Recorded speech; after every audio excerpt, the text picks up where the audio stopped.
ট্রেনের মোড়া প্রাচীর হতে পলাতক বদের হাড্ডি টিকটিকির মধ্যে মোহাম্মদ সিফাতুল সিফাত উড়বে চায় না। সুপ্রিয় দর্শক, সবাইকে জানাই ভুয়া টিভির পক্ষ থেকে সালাম ও আন্তরিক শুভেচ্ছা। প্রথমেই শুনে নেবেন দর্শক শিরোনাম।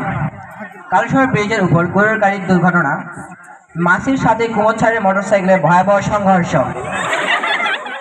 কালুশহর উচ্চ বিদ্যালয়ের কোমোডম থেকে বদনা চুরি, সানোয়ার স্যারের মুরগির ফার্মের মুরগির অভিযোগ, মুরগির হাতে মোরগের ইফটিজিং।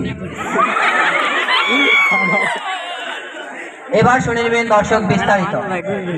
কালুশহর ব্রিজের উপরে একটি যাত্রীবাহী গরুর গাড়ি ওঠার সময় হঠাৎ চাকাটি ভয়ানকভাবে ফেটে যায়, যার কারণে ব্রিজের ভয়ানকভাবে চুরমাচার হয়ে ভেঙে যায়।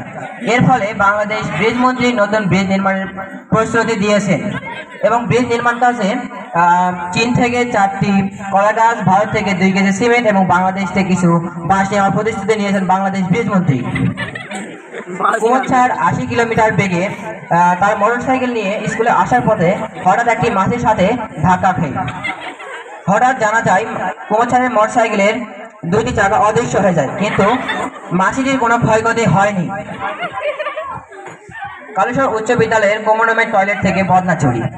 প্রথমে সন্দেহ করা হয় নুরুল ইসলাম ভাইয়ের উপর, কিন্তু জানা গিয়েছে ঘটনাটি দিনের বেলায় ঘটেছে।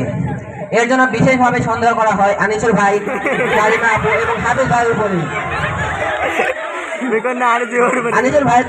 আনিসুল ভাইয়ের বাড়িতে তল্লাশি করে 3টি বদনা উদ্ধার করা হয়েছে এবং আনিসুল ভাইকে রিমান্ডে নিয়ে জানা গিয়েছে যে হাবিব ভাই এবং কালিমা আপুর বাড়িতে আরো বদনা লুকিয়ে রাখা হয়েছে। সানোয়ার স্যারের মুরগির ফার্মের মুরগির অভিযোগ।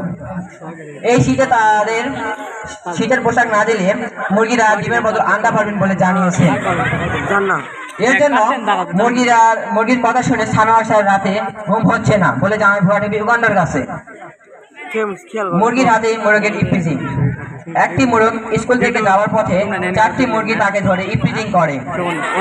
সেই মুরগিটি শ্রদ্ধেয় প্রধান শিক্ষক বারিকুর রহমান বারিক স্যারের কাছে অভিযোগ করে। স্যার উপযুক্ত শাস্তি নির্ধারণ করেন। এর ভয়ে মুরগি 4টির মধ্যে 2টি কচুর কাছে গলায় দড়ি দিয়ে সুসাইড করে।